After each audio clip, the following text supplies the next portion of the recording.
Tudo apostos para o regresso das grandes noites europeias ao Estádio do Dragão. Farioli e Samu já fizeram antevisão do jogo. Há novidades nos convocados do Porto e já vamos analisar tudo, mas primeiro pedi que deixem o like para dar aquela força aqui ao canal. Subscrevam o canal se ainda não subscreveram, estamos quase a chegar aos 10.000 subscritores. E deixem também os vossos comentários, já sabem que eu leio sempre todos. E o Porto vai defrontar então o Nice para a Liga Europa no Estádio do Dragão, com a equipa na máxima força, só faltava mesmo o Neuen Pérez. O Froholt, já demos conta ontem que ele estava recuperado. O Froholt que promete muito para este jogo. Eu pelo menos acho que ele vai estar em grande forma física, uma vez que se olharmos para o histórico do jogador, ele nunca teve 9 dias de descanso. Ele teve 9 dias de descanso. É verdade que estava com um toque na perna, mas não era impeditivo dele jogar. Isso foi falado muitas vezes, que o Froholt podia ter sido a opção para a taça, mas o Farioli optou que ele recuperasse a 100%, e então o Froholt teve aqui um tempo de descanso de quase 10 dias, como nunca teve, sendo ele o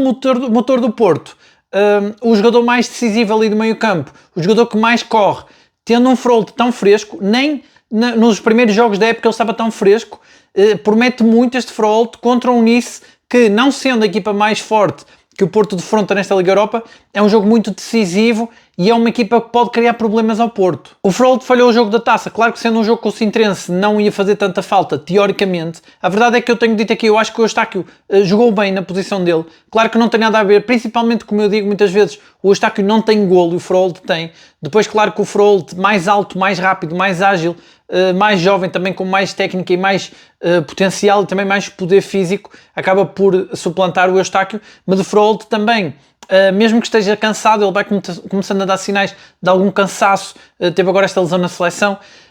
O Froholt é caso para dizer para ele aguentar, porque em janeiro, está quase a chegar a janeiro, daqui a um mês, o Porto já vai ter mais um médio, porque o Farioli tem dado todos os sinais e mais algum de que quer um médio. Temos visto isto até nas chamadas que ele faz da equipa B, ele nunca abdica de um médio e de um central de pé direito da equipa B, e portanto o central e o médio vão chegar, e portanto o Froholt tem que aguentar mais um bocado. O Froholt, que ainda assim continua a ser o jogador com mais minutos nas pernas, o jogador, tirando o guarda-redes do Diogo Costa, que é o jogador que tem mais minutos, mas assim, o jogador de campo, é o Froholt que tem mais minutos, ainda por cima sendo o jogador que corre mais. De facto ele está muito desgastado, mas depois desta pausa de 9 dias pode ser que tenhamos de novo esse Froholt em grande forma, esse Froholt do início de época, que ele sempre foi decisivo no Porto, mas naquele início de época ele corria um pouco mais, estava mais fresco. Vamos ver como é que ele vai estar neste momento. Ele pode ser o jogador-chave neste jogo com o Nice. E o outro grande reforço do Porto para este jogo com o Nice é o Bednarek. O Farioli confirmou, havia dúvidas, mesmo com o treino do Porto, havia dúvidas se o Bednarek estava em condições,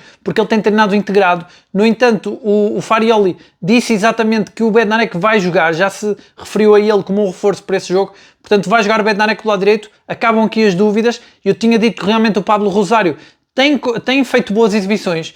Se jogasse Pablo Rosário não seria grave. No entanto, tendo em conta a análise tática, ainda por cima de uma equipa que o Farioli conhece tão bem como o Nice, talvez Pablo Rosário não fosse o central certo. E Farioli até diz mesmo isso. Ele diz que o Nice é uma equipa muito forte fisicamente. Já dá a entender então que precisa do central mais forte fisicamente, que é o Bednarek. E também não se coloca em causa aqui a melhor dupla de centrais do Porto. O Porto facilitou e rodou muito a equipa nos outros jogos da Liga Europa. O Farioli já disse que não vai facilitar mais, então tem que jogar com a dupla mais forte para tentar não sofrer nenhum golo num jogo que vai ser muito importante. E portanto o Bednarek está de volta, não sei em condições físicas, porque ao contrário do Froholt, a lesão do Bednarek já foi um pouco mais grave. Ele esteve bastante tempo lesionado, aliás ele só falha um jogo porque foi paragem de seleções. Se não tivesse sido a paragem de seleções ele tinha falhado bem mais jogos. E portanto é aqui um caso mais delicado. Vamos ver em condições físicas ele chega, se ele aguenta os 90 minutos, mas os adeptos estão descansados. Penso que o Farioli também, porque tanto Perpites como Pablo Rosário mostram também ter muita qualidade para jogar ali, e o próprio Gabriel Braz, mas o Farioli já não conta com ele, mas também é outra opção. E o Porto vai então defrontar o Nice, que é o 35º classificado na Liga Europa.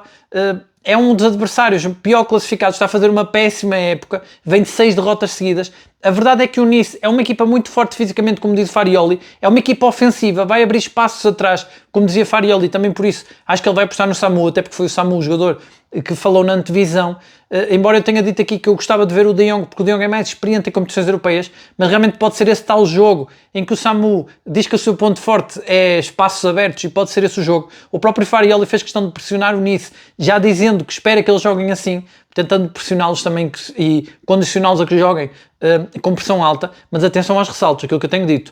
Os ressaltos, as segundas bolas, são o ponto fraco da defesa do Porto. Portanto, muita atenção, o Porto vai na máxima força na defesa, mas tem que ter cuidado com esse ponto. Mas realmente o Nice, apesar da boa época que fez com este treinador na época passada, esta época não tem estado tão bem, é uma oportunidade de ouro para o Porto subir na classificação. O Porto está em 14º e poder deslocar-se já para a zona de qualificação para a próxima fase. Seria muito importante porque é um jogo no Dragão, é um jogo decisivo, eu diria. E a confirmar a importância desse jogo, Vilas Boas no treino, aquilo que eu tenho dito, tanto Vilas Boas como Farioli não têm assumido a Liga Europa como prioridade. No entanto, os jogadores em todas as entrevistas que deram, todos eles deram a entender que sonham com ganhar a Liga Europa. Então eu acho que é um objetivo não verbalizado pela cúpula do Porto, precisamente porque a prioridade é o campeonato, e é preciso ter noção que o Porto, época passada, esteve longe de ganhar tudo, agora estando perto de ganhar tudo, não pode dar-se ao luxo de dar prioridade à Liga Europa. E é verdade que nos jogos anteriores o Farioli rodou muito a equipa para dar prioridade a jogos de campeonato, às vezes um pouco inexplicável, como o Famalicão, que o Porto respeitou tanto, mas depois até fez um grande jogo contra o Famalicão, dando um pouco de razão ao treinador que jogou com os suplentes contra o Utrecht. Mas agora o Porto vai na máxima força e o Vilas Boas dá esse sinal ao plantel de que está com eles e esteve lá no treino precisamente para assinalar que é um jogo decisivo. Achei curiosas as notícias do treino que dizem que Farioli utilizou 2 drones, a equipa técnica de Farioli, para analisar os treinos. Farioli tem ido muito ao pormenor a preparar esta equipa do Porto desde o início, ele habituou-nos a este perfeccionismo. Sabemos também que o Farioli tem um grupo do WhatsApp onde fala com especialistas que estão em vários pontos da Europa sobre como é que está o futebol, sobre atualização das equipas estrangeiras, de métodos de treino, etc. E, portanto, o Farioli tem realmente um trabalho muito grande, é muito perfeccionista, muito detalhista, prepara os adversários ao pormenor, tem essa novidade também agora dos drones e realmente nota-se que o Porto, pelo menos defensivamente, está muito bem preparado. O Farioli demorou um bocado, como eu tenho dito, a adaptar-se ofensivamente à estratégia do adversário, que anulava mais facilmente o ataque do Porto, a zona de construção, e eu acho que até nisso este jogo com o Nice vai ser muito esclarecedor, porque com o Famalicão e o Sintrense já se vê um Porto mais pressionante novamente e conseguir construir rápido. Vamos ver com o Nice, um adversário de um nível um pouco mais alto, até por ser Liga Europa, vamos ver se o Porto consegue realmente conseguiu mesmo contornar essa estratégia dos adversários. Agora, trabalho de casa não falta, realmente o Farioli a preparar tudo muito ao pormenor. O Porto tem que ter em atenção também que Alberto Costa está a um cartão amarelo de ser suspenso. Isto é sempre um fator que pode ser importante para o jogo seguinte. O Farioli também, como treinador muito atento aos detalhes, deve estar atento. Eu quase que apostaria aqui que Alberto Costa, no caso do Porto estar já a vencer, será substituído pelo Martinho. O Martinho que tem sido esse pivô que joga do lado direito e do lado esquerdo e que tem jogado muito e está também a crescer de forma, depois do início da época, bastante estranho e bastante complicado, mas agora parece estar a jogar melhor e acho que vai substituir o Alberto Costa cedo no jogo, se o Porto tiver a ganhar, porque o Alberto Costa está em risco de ser suspenso e o próximo jogo continua a ser também decisivo. O Porto tem que ganhar pelo menos estes 2 jogos no Dragão para se recolocar na luta para passar à próxima fase da Liga Europa. O outro jogador que está quase a ser suspenso é o Perpites. Ele viu o cartão amarelo do jogo com o Utrecht de forma muito, um pouco ridícula. O próprio Bednarek na altura deu-lhe uma dura, a mostrar também que ser a voz do comando e da experiência. O Perpites, até o próprio treinador reclamou com ele, o Perpites reclamou com o árbitro, eu penso que foi a chuteira que ele tirou ao chão. Foi uma infantilidade que acaba por custar caro. Agora ele está à bica para ver para ser suspenso. No entanto, o Perpites não vai ser titular, então em princípio não é tão grave. O Perpites está aqui à calha para ser suspenso porque ele tem jogado muito na Liga Europa, tem sido opção e tem jogado bem, é uma boa opção que está no banco, um jogador muito promissor que no caso de uma falha do Kivior está lá o Perpites, que até nem sei se o Perpites não tem melhor construção de jogo com a bola. Melhores pés, no entanto acho que o Kivior tem outra experiência, tem mais classe, tem outro nível. No entanto o Perpites é um bom suplente e só não substituiu o Bednarek porque Farioli é o tal treinador muito detalhista que não quer um central de pé esquerdo em momento nenhum, do lado direito, quer um central de pé direito e prefere utilizar o Pablo Rosário. Mas então o Perpites também está à calha para ver amarelo, mas diria que é mais preocupante o Alberto Costa ver cartão amarelo, uma vez que ele é o titularíssimo da lateral direita.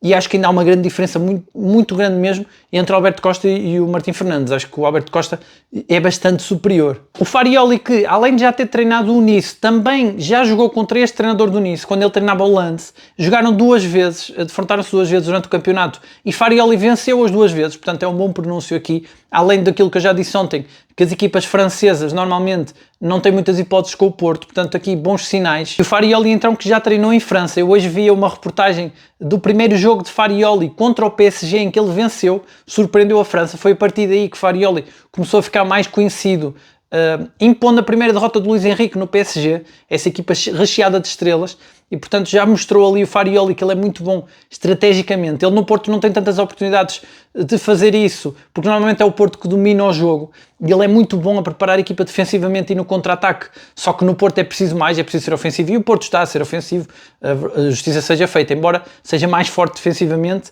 também porque é um treinador italiano e tem essa muralha defensiva. Os adversários têm poucas oportunidades para marcar golo e praticamente não marcam, principalmente no campeonato e na taça. Na Liga Europa tem sido pior, o Porto tem sofrido mais golos na Liga Europa, mas tem a ver precisamente com essa rotação. Não quer dizer até que as equipas não sejam bem montadas, o problema é que jogar com suplentes não é a mesma coisa que titulares, mesmo quando são suplentes como o Mora, ou como o Pablo Rosário ou o Perpites. A verdade é que por muita qualidade que tenham, não têm rotinas tão boas a jogar como têm os titulares, e mesmo que sejam só substituições na frente, acaba sempre por mudar toda a dinâmica, e também por isso que o Farioli aposta sempre no PP, mesmo nesses jogos, para manter esses equilíbrios defensivos, mas obviamente que não é a mesma coisa.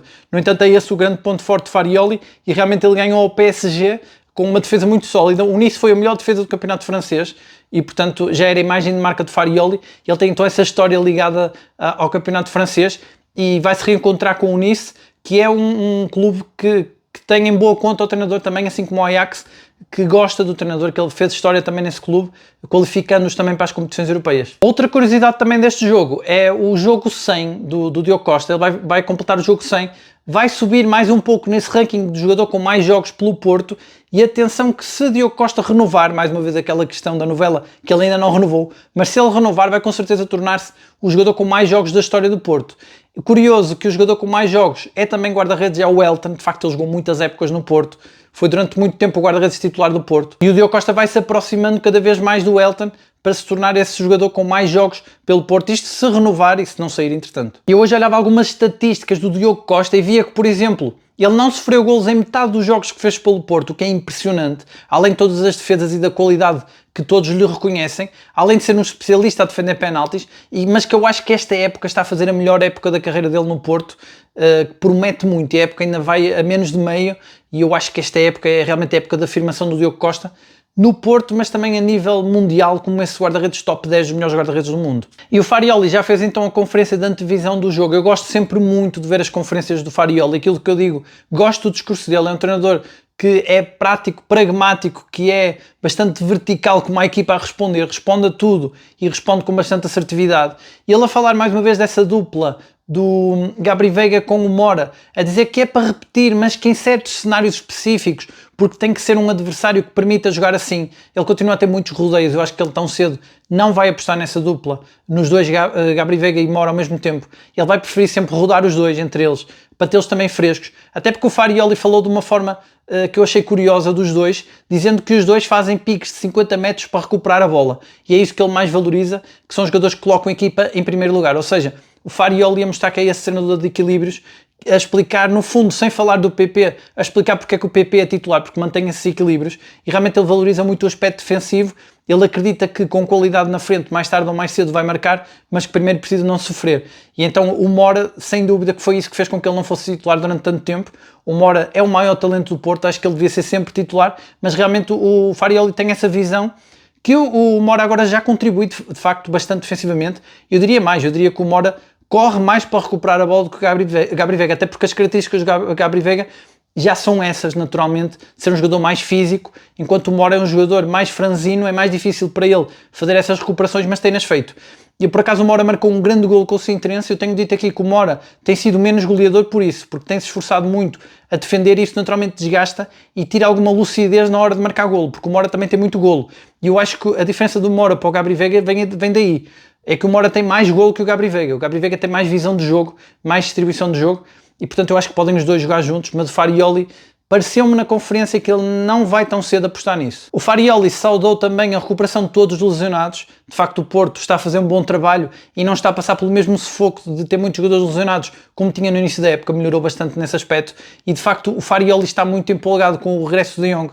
Percebe-se porquê, porque realmente o De Jong tem muita qualidade. O próprio Estado de Dragão recebeu muito bem a volta aos relevados do De Jong quando ele entra no jogo com o Sintrense, e o Farioli a dizer que o De Jong pode ensinar muito ao Denis Gulli e ao Samu, mas também a ele próprio. Portanto, o Farioli aqui coloca-se numa posição de aprender com o De Jong. De facto, o De Jong é o jogador mais experiente do Porto, tem muita história, tem muita qualidade, e o Farioli coloca-o muito lá em cima. Eu não sei se o Farioli está a motivá-lo também para o lançar já no jogo, mas também porque o Farioli precisa muito dele. O Farioli sabe que o De Jong fez muita falta naqueles jogos em que era preciso jogar de costas para a baliza, e tanto o Samu como o Denis Gulli não conseguiam fazer tão bem como faz o De Jong. O Farioli então a elogiar o espírito do grupo, da equipa, a dizer que o grupo está todo muito motivado e focado, que querem todos ganhar o jogo com o Nice. Ele a dizer e a recusar completamente ser o favorito neste jogo, embora eu acho que é mesmo, acho que o Porto é favorito. O Porto tem aqui uma grande oportunidade de ganhar e subir na tabela na Liga Europa e retomar a luta para passar à próxima fase. No entanto, o Farioli rejeita esse favoritismo, diz que é 50-50, que isso é uma questão para a mídia, para os comentadores, e que para ele é sempre 50-50.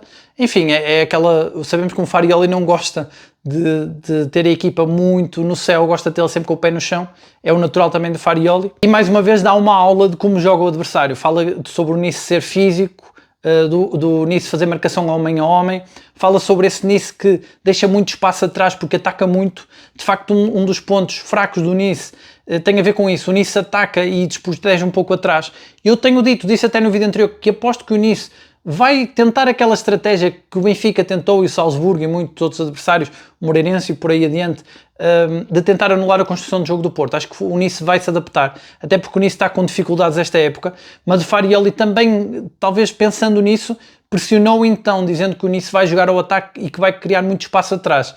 Também aqui a tentar pressioná-los para que eles não mudem de estratégia, para que o Porto possa ter esse jogo mais ofensivo e mais vistoso, no caso de ter um Nice que joga mais de igual para igual. Ainda assim é sempre um risco, aquilo que eu digo, o Nice é bom nas segundas bolas, o Porto tem que ter cuidado com isso. Depois Farioli destaca muito essa capacidade física do Nice, eu só espero que ele não lance Pablo Rosário novamente no meio campo por ser uma equipa mais física, porque a última vez que ele falou assim num adversário foi o Nottingham, e ele acabou por fazer essa alteração, colocando o Pablo Rosário, que se revelou desastroso. Portanto, espero que ele lance o Gabri Veiga, que já é um jogador que já é forte fisicamente, não precisa mais que isso, ou até se quiser lançar o Mora, que tem sido muito comprometido com a equipa defensivamente, mas espero que não lance o Pablo Rosário, acho que seria um erro. Até porque o Porto está a jogar em casa e tem que assumir o jogo, independentemente se o adversário é forte ou não fisicamente. Farioli também mostrou muita atenção aos jogadores do Porto que estão na seleção de sub-17, são muitos, são 5 jogadores, e ele dizer que está atento a todos. Enfim, é natural, acredito que sim, não seja ele, mas a equipa técnica dele, mas aquilo que eu costumo dizer aqui, o Farioli não é muito de apostar em jovens, ele quer reforços em janeiro, portanto não acredito muito que ele vá lançar algum daqueles jovens, mas deu uma palavra de força e acredito que isso é sempre bom para os jovens que estão a participar, ouvir o treinador do clube deles a dar-lhes esperança de poderem fazer parte um dia do plantel. E o Farioli também chamou a atenção que o Porto agora vai ter uma série de muitos jogos e que é importante, que faz toda a diferença, a forma como comem, como dormem. Ele já tinha falado disto em várias conferências, a mostrar mais uma vez que é um treinador detalhista, e ele disse uma frase que chamou-me bastante a atenção, que acho que é verdadeira e que mostra a filosofia dele. Acho que é muito um espelho do que é o Farioli e que nos mostra muito de como ele mantém a equipa motivada. E ele disse que o segredo de sucesso para ele é muito simples, é apenas trabalhar mais que o adversário e, se possível, melhor. E este, se possível, mostra que ele, acima de tudo, quer trabalhar mais que o adversário, e acho que essa é uma filosofia em que ele simplifica bastante o sucesso e está a dar frutos no Porto. Acho que mostra muito a mentalidade do treinador. Já por outro lado, Samu, na antevisão, tentou também ser um pouco politicamente correto, dizendo que se não marcar golo, o que importa é que a equipa vença. Acredito que sim. Aliás, o próprio Farioli falou dele, dizendo que o Samu viu 2 cartões amarelos já por festejar golos dos colegas e que ele até ficou furioso com ele, mas que é a forma como o Samu vive intensamente o jogo e que mostra como o grupo está muito unido. Entendo isso, entendo que Farioli está a tentar motivá-lo também, provavelmente para este jogo, em que Farioli está a prometer a Samu que ele vai ter muito espaço nas costas da defesa, mas eu acho que isto é um pouco inverso. Eu acho que o Samu fica realmente triste, ele próprio diz isso, fica triste quando não marca golos, e ele não vem marcando já há algum tempo. Não sei se colocar essa pressão toda de que o Nice vai jogar subido não vai prejudicar ainda mais, até porque o Nice pode não jogar subido, como eu tenho dito aqui, e o Samu a dizer que não fica frustrado, fica só triste quando não marca, mas o que importa é ganhar. Não sei se é bem assim. Eu acho que o Samu precisa de golos, é o avançado que vive de golos e fica muito frustrado quando não marca. O Samu tem que ver que ele ainda é o melhor marcador do Porto, ainda vai a tempo de fazer uma grande época, tem que acertar mais com a baliza. E o Samu, de resto, também falou muito desse espírito competitivo e dessa união do grupo, que realmente acho que é uma evidência que o Porto está realmente unido. também tem tido muitas folgas, a equipa tem estado muito concentrada, com treinos muito intensos que se mantêm. Isso nota-se também nas palavras dos outros jogadores e agora do Samu e do Farioli. Agora, partindo do princípio que o Farioli tem razão e que o Nice vai jogar então ao ataque como é a sua forma de jogar natural, não se vai adaptar ao Porto, o Porto tem aqui uma grande oportunidade, não só porque o Nice passa por grandes problemas, os jogadores parece que estão ali incomodados com o treinador, porque o treinador falou mal deles depois da derrota com o Marselha, tem ali uma série de problemas, o próprio treinador pode ter lugar em risco e portanto o Porto pode aproveitar bem isso. Se o Nice jogar muito ofensivo, o Porto vai mudar o seu lado direito, que seria sempre o mais perigoso, para o lado esquerdo. Acho que é o Borja Sainz, que pode ser a peça-chave no contra-ataque. Ele é muito bom a aparecer nas costas da defesa. O próprio Samu, se realmente tiver espaço, pode ganhar em velocidade aos centrais. E depois o Froholt, motor do meio campo. Numa equipa mais ofensiva, pode libertar-se mais e não ter tanta marcação em cima. E sabemos que o Froholt com bola, ele leva a bola, cria linhas de passe para ele próprio e leva tudo à frente, corre muito e podemos ter um Froholt ainda por cima fresco fisicamente, pode também ser aqui a chave deste jogo. De resto, em termos de 11, acho que o Porto vai jogar com o 11 do costume, com o Diogo Costa, o Alberto Costa, o Bednarek, o Kivior, o Francisco Moura, o Varela, o Froholt, o Gabri Veiga, o PP, o Samu e o Borja Sainz. Embora para mim a minha equipa seria o William Gomes, De Jong e Rodrigo Moura, no lugar do Gabri Veiga, mas penso que o Farioli vai lançar essa equipa. Há uma possibilidade ainda remota dele lançar o Pablo Rosário, espero que não, no lugar do Gabri Veiga. De resto acho que vai ser este o 11. E agora eu quero saber de vocês, qual é que vocês acham que vai ser o 11 do Porto? Normalmente há sempre aqui alguém que acerta, mesmo com as surpresas de Farioli, que nos surpreende sempre na montagem do 11 inicial. Quem é que acham que vai marcar os golos e quanto é que vai ficar o jogo? Qual é o vosso prognóstico? Se concordam com as palavras do Farioli e do Samu, e qual é então a vossa expectativa para essa jornada europeia muito importante para o Porto? De resto já sabem, deixem os vossos comentários, eu leio sempre todos. Muito obrigado a todos por assistirem ao vídeo. Não se esqueçam de deixar o like, subscrevam o canal também, estamos quase a chegar aos 10 mil subscritores. E é isso, um abraço a todos e até amanhã.